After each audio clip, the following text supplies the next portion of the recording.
In today's tutorial, I'm going to show you guys how to hopefully resolve if you're getting a failed to connect to a Windows service error on your Windows computer. So this should hopefully be a pretty straightforward tutorial, and without further ado, let's jump right into it. So we're going to begin by opening up the Start menu just by left clicking on the Start button one time. And into the Start menu, you want to type in Services. Best match should say Services right underneath Programs. Just left click on that one time. So if you need to adjust the size of the window, you're more than welcome to. You can adjust the actual size of the window as well as the columns. And now you want to go down until you get to System Event Notification. Right here, so System Event Notification Service. You want to double click on it. Make sure startup type is set to automatic, and then make sure you apply and OK that.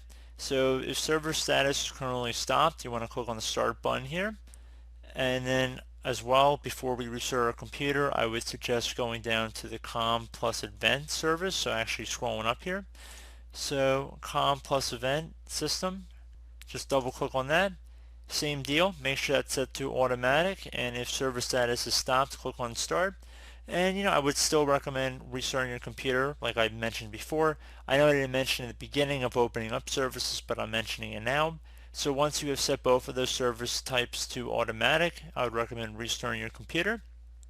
So if you're still having an issue, I would recommend then opening up the Start menu, type CMD, open up the best match by right clicking on CMD here, and then left click on Run as Administrator.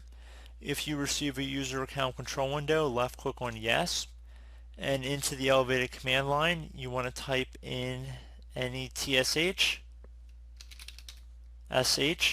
so NETSH space winsock space reset, and then how it appears exactly on my screen, you want to make sure you type it in that way, and then hit enter.